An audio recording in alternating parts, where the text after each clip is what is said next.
Welcome to Inside Style. I am your host, George Worrell, and thank you for tuning in today. I'm excited that we're kicking off Women's History Month here on Inside Style, and two wonderful, wonderful doctors are here today, Dr. Lauren Patrick and Dr. Catherine Hannan. Welcome to Inside Style, ladies. Thank you for coming. Thank you for having us. Oh my goodness. I wanted to have you on because there's such a perception about what you do, but I also wanted to shine light on all the wonderful things that you do, and we can talk about some myths and all those kinds of things. But let's talk about where you're from. Dr. Hannan, you're from Rockaway Beach, New York, and Dr. Patrick, you're from Philadelphia, Pennsylvania. That's right. So just tell me a little bit how it was growing up and kind of your start of your path. Sure. Rockaway is a suburb in Queens, New York. Okay. It's the furthest stop on the A train for those of you who know New York City. Okay. It's kind of blue collar, and went to school there, local school through elementary school, middle school, went to high school Manhattan, which broadened my horizons a little bit. And because of that, I was excited to move on to somewhat bigger cities, college in Connecticut, and then ended up in Washington, D.C. for medical school, stayed for residency, and got my job, and have been here ever since for over 20 years. What part of Connecticut? Because I'm familiar with New London. I was at Yale, so I was in New Haven. Yeah. Okay, No. Connecticut, Yale, okay. How about you? How about you, Dr. Patrick? Well, thanks for having us today, George. We're really excited to be here. I, like you mentioned, am from Philadelphia, born there, and then we moved to Jersey, and then to Delaware. So they call that the tri-state area up there. Yeah, they do. And I went to undergrad and medical school at University of Penn, and then moved on to my residency here in D.C. and have been here ever since. Were these thoughts as young girls about your career path? Because we have young people that are listening, and young girls and young boys or whatever. How was it? Did you? I kind of had a clue, but your path seemed pretty direct. Well, mine was a bit. My father was a general surgeon, and so it was sort of part of the family in some ways. He was in solo private practice, general surgery, and I sort of knew what that life was like. I wasn't sure it was for me, so I kind of kept my ambition to myself a little bit. Okay. A little bit of a fear of failure, always wondering whether I could cut it. And then while I was in college, I just fell in love with the sciences and applied to medical school. Okay. But we have a little bit of a background here in ice skating. Tell us about that a little bit. I do. I spent my childhood as a figure skater.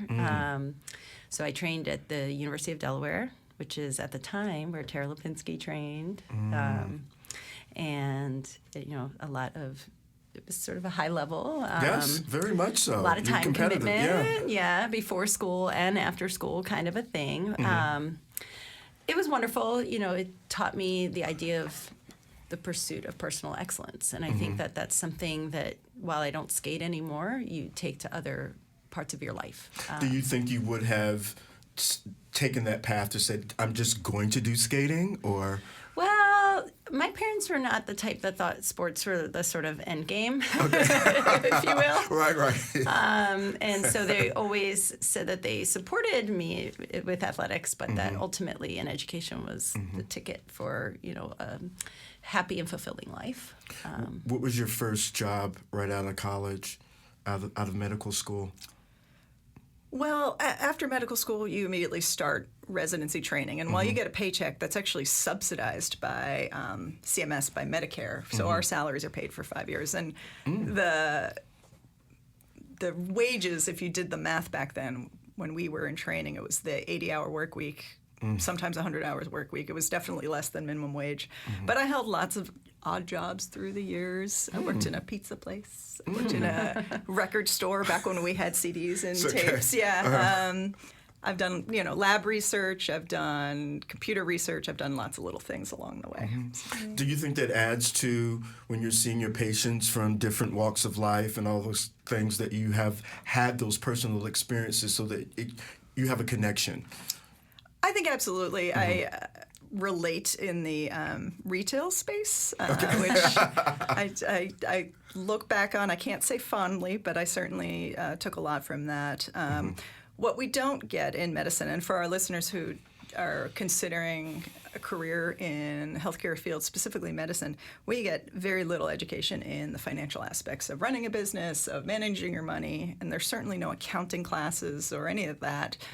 So sadly, it's learn as you go. So having a little bit of financial literacy beforehand is very important for everyone, but certainly if you're going into healthcare. So let's talk about your specialty and what you do. And you're both plastic surgeons. Yeah. And I want to talk about your work with the veterans. How did that come about? And tell us how it's kind of evolving. So I worked there. I was the predecessor before Dr. Patrick came on. I started there in 2011, just as I had finished at the DC Veterans Hospital. Veterans Affairs Medical Center on North Capitol, right across from Washington Hospital Center and Children's Hospital. I had finished training and was looking to stay in the area, and the opportunity presented itself. It's very different. There's so many wonderful things about taking care of the veterans and working there. Number one is the veterans themselves. They're such a wonderful, deserving population. But the system itself, as much as it is a government institution, and there is certainly red tape associated with that, but we don't have to prior authorize or get paperwork to get healthcare approved for our patients. So if I say something is necessary, it generally gets covered and gets done. Yeah, and so I've been a government employee for 12 plus years now, and I absolutely love it. And it allows us to really do some very, very satisfying type of surgery. I don't know if you want to touch on that. Yeah, how do you feel about it, Dr. Patrick? We're super grateful to take care of such a deserving population. My father was actually military, so while I personally haven't served, it's a way of sort of giving back. Yeah.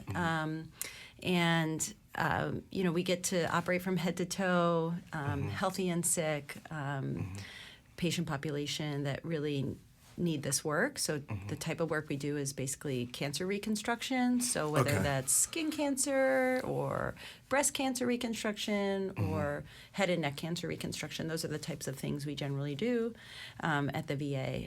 Okay. How does that, so you're trained, but how hard is it, the emotional part of seeing and then the skill set? How are you able to balance that?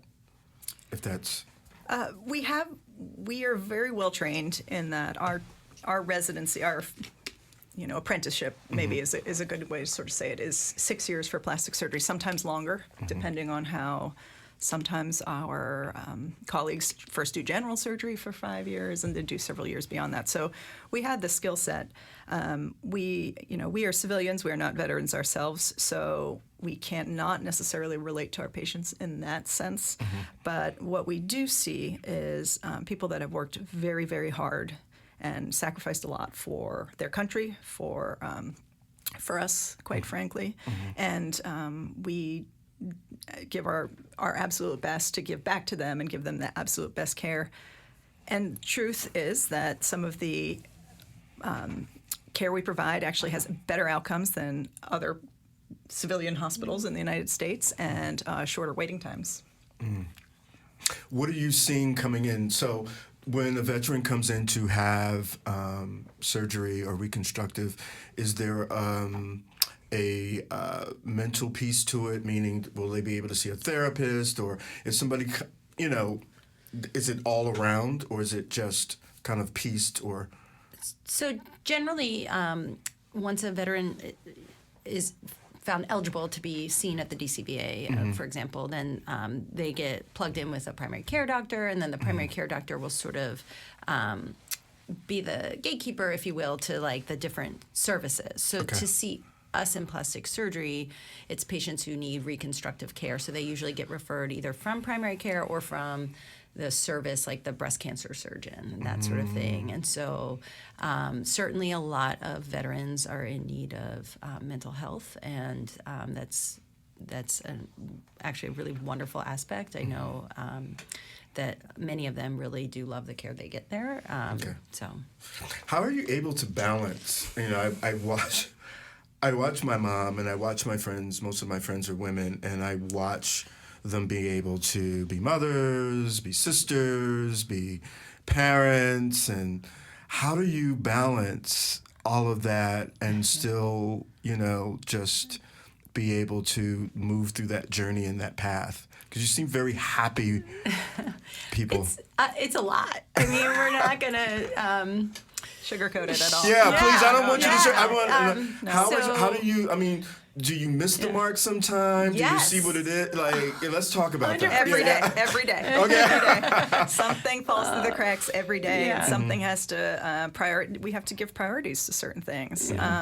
We love our children, we love our spouses, and we give a lot to them. But we have devoted a lot to our careers and our patients as well. My daughter's missing her second library book for 4 weeks in a row, you know? Like, Okay. I'm trying to find it, but yeah. There's no great answer. We are fortunate to be in a place where, because we work together, it is a unique scenario in that when the really terrible things come up, your kid is so sick, you can't go to school, you're running late, we really do try to cover for each other. And I think having a work partner, life partner, has made all the difference in how we're able to continue to do as much as we do. It's not perfect. It never Right. will be, but it allows a lot. And Dr. Hannan hits on a great point.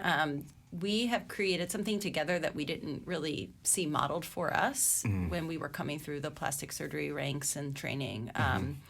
You know, as was the time, most of our attending physicians who trained us were men, and didn't necessarily have the same struggles, if you will, or the same expectations in terms of their life and how to do it. So for us, we have 5 children between the two of us. Okay. Because we've worked together, we actually alternated our maternity leaves. So we were lucky enough to be able to do that, right? I mean, a lot of people struggle with things like infertility, and certainly when you delay that sort of thing in your life, that can be an issue. So we alternated maternity leaves. We took care of our patients by taking care of each other, and that was. Oh my God! How did you meet? At training, in residency. Really? training. And Yeah. you just knew, because it's hard Yeah. to be able to partner with somebody. Oh, absolutely. Yeah. We were both Georgetown plastic surgery residents. I was there between 2008 and 2014, and Catherine was one of my senior residents. Okay. For a while, I was the only woman out of 18. So things have much changed in that about 50% of all trainees going through right now in the surgery world are actually women, which is wonderful. But at the time, I was on my own. So when some new women came along, it was easy to connect. But like you said, you can't always partner with someone. I think the way we are successful is to frequently check in on each other and assess what's working, what's not working, and having difficult conversations often, and having to criticize in a loving way, but having to criticize each other just to keep the relationship in check. How do you think things have changed for women surgeons from the time that you started, and what were some of the things that you saw that you would change? Is the list too long? No? It's first of all, I think it's changed for the better. I think in general, progress is always wonderful, and seeing some of the trainees coming through now, and the fact that half are women, and that there are actual maternity policies and that sort of thing. It's all very different. You know, I was the first woman to have a baby in my program. I think prior to, maybe there had been 10 to 13 years prior to that, but it was actually in the general surgery portion, not the plastic surgery portion of her training. So there were some there were some policies that had to be sort of sorted out. So that it, Was there an openness for the policy changes? No. Okay. No. And if you think about it, it's not to say a burden, but it does require. healthcare happens 24/7. Emergencies and sickness happen 24/7. So you always need someone on call. And when someone is out of the call pool for what, unfortunately, we were able to take 6 weeks off from Right. maternity leave. Now I think it's much more generous, but that means there's one person out of the labor force, which does make your colleagues have to work harder. And to that, we've always said, well, maybe we just hire more employees, and rather than think Right. that we're the enemy. You know, the training years in surgery and medicine and all of these things take place during your prime fertility years. And so infertility is a big struggle for so many of our colleagues. And those who are fortunate enough can maybe consider freezing their eggs and things like that, which is a whole other subject we can't get into. We don't have time on this show. But that's a whole thing. Yeah, and it seems to be changing daily. Yeah. So, Yeah. but these are real things, because at the end of the day, your surgery years end. Your ability to do what you've loved does end. And then we hope you remember that you are more than a surgeon at the end of the day. There's so much more to who we are when we stop using a scalpel. So family is important. Family's important.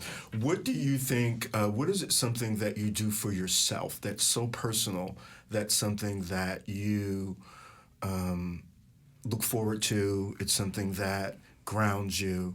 What is it, one thing or two?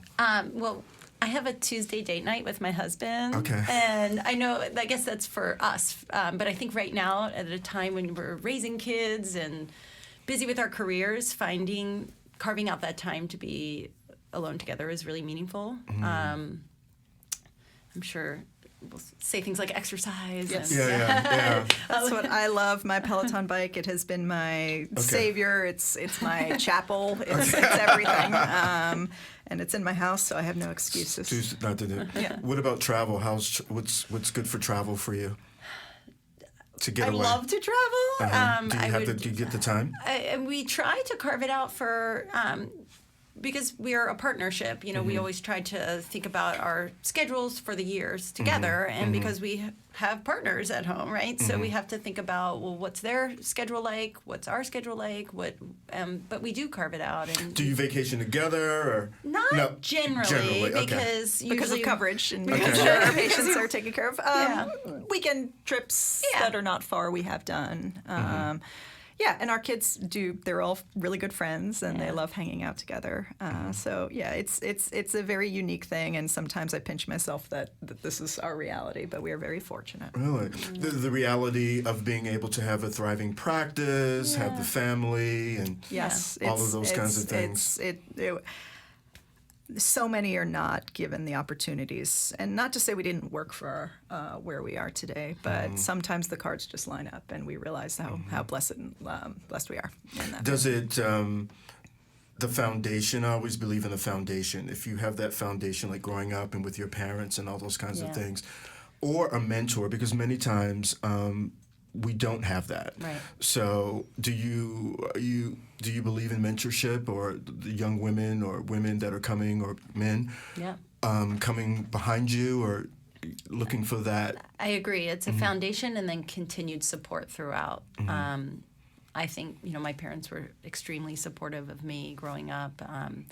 There's something that you can't really put words to it, but that someone who believes in you so much that you believe in yourself. Okay. And I think that certainly my father did that for me, and I think that being able to try to inspire that in other people and inspire confidence in other people is something we also love to do, both in our practice for our patients, but also for various mentees we've had throughout.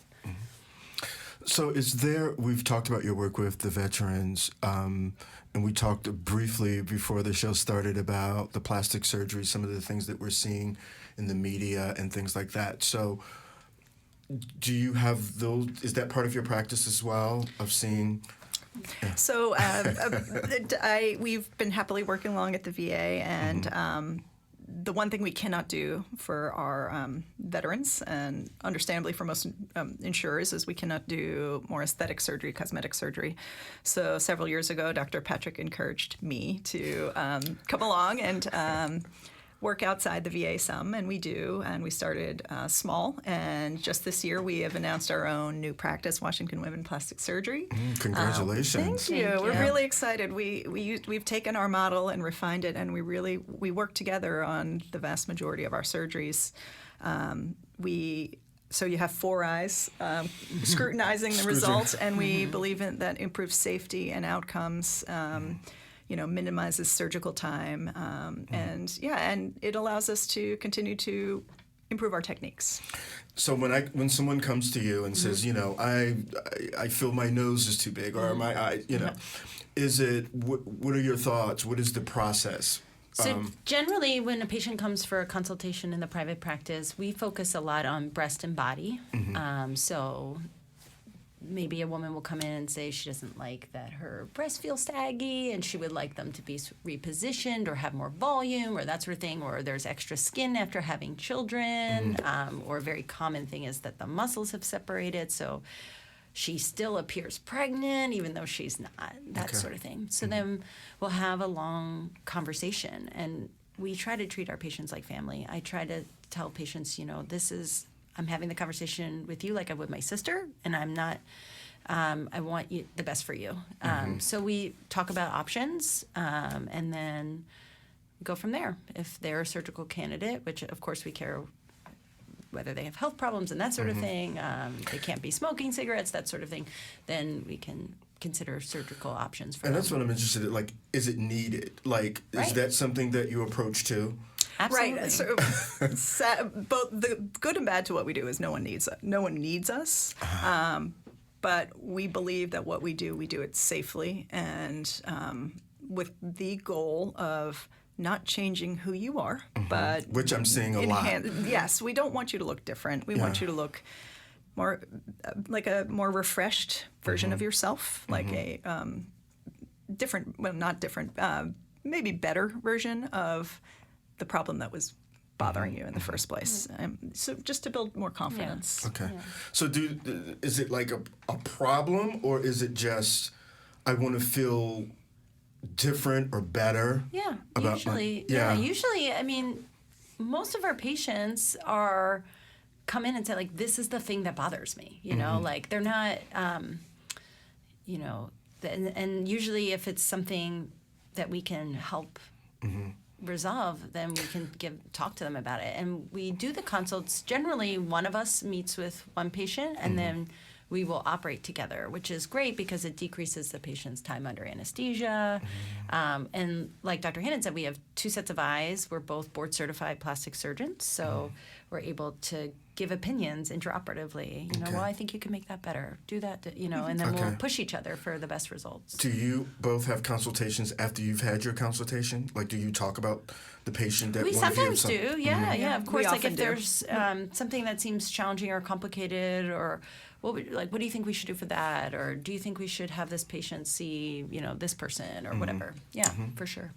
What would you suggest to young women who are thinking about this as a career path? Where would they start? What would they have to be good in? Starting, would it be math? Would they have a love for science? Or Our what we were told years ago is that when you get to college, you're going to do a science field, and in some ways, it's easier to major in a scientific field because there are prerequisites for medical school. So there's biology and chemistry and physics and things like that. So it's hard to be a music major, for instance, because your course load would be so much more heavy. But I just think that also makes you a more well-rounded, interesting person. So, and you'll continue to play music or study politics or whatever it is throughout your life. But there's a lot of prerequisites. There's an entrance exam, the MCAT. I think they're taking it right now. After COVID, some standardized tests were relaxed. I think they're back on. And do your best. It is competitive, and I wouldn't discourage anyone, but it's more competitive than it's ever been. competitive in what way? I think she just means like in terms of admissions. Oh, okay. Yeah. Okay. And I think that it's always good, before you just set the goal, do some shadowing. Go to the hospital, see what volunteer options exist. try to get your foot in the door in a clinical way to see if you even like it. Some people do that and then they say, oh, that's not for me, or I don't like to be around sick people, or I don't like to be Blood. Like to see blood. Oh! Yeah. Oh my I'm just God. surprised how many people faint at the sight of blood. Really? So, Yeah. I thought that was. I just saw that on television. No, but it's true. It's true. People it's at the real. sight of Yeah. blood. Or needles. Or needles. Vaccines. Oh, I don't look. Yeah. I don't look. Yeah. If you go in shadow and you find that that's not, then Something that. you save yourself a lot of So, study time. yeah. How do you find time for your personal styling? What is it? Because you're in scrubs. Are you in scrubs? Mostly in scrubs. Scrubs. That's my joy. I am Professional not pajamas. the most stylish person, admittedly. Comfort is my number one. So yeah, usually in scrubs, but I do try to wear nice, colorful, red scrubs on Valentine's Day. That's that's about as far as I go. Yeah. About you. So, because I met you at the Unity dinner. Yes, and that's you both right. looked wonderful. Oh, well, thank so you. that means Thank you. there is a section in your closet that's There not is. scrubs. We tried. There is, and I admittedly, that's something if we all have processes of self-improvement and goals for such, and that's certainly one of my things. And if my mother's listening, she's sitting there nodding and say, yeah, you should clean up a little better. But I think at the end of the day, when we prioritize so many things above our own self-care, right? And so our jobs, our kids, our spouses. So at the end of the day, how much time is left? So that's where it kind of falls for us, I think. Yeah. Do you get a chance to shop? Do you get a chance to say, okay, from soccer or school or, do you get a chance to say, I think I want... Yeah, so George, this is an area of growth for me. Indeed. I do my best. I find that when I do make time for myself in that specific way, I'm so happy. But it's so hard to do it because I think you actually have to be in a good mental space to enjoy it and get something out of it. Yeah. Like if you're doing it in a hurried way and you're busy and it's a burden, then it's not fun and you it's don't get not fun. anything out of it. Yeah. So Yeah. Whereas dressing for a gala is fun because Yeah. we're going to a fun event and we get to hang out with And that's people where like we're you. at. So that is pleasurable for I'm me. so glad we look stylish. Yeah, and got to meet you. it's like. But thank you so much for coming on. I want you to come back, so we have more questions. How can we find you on social media?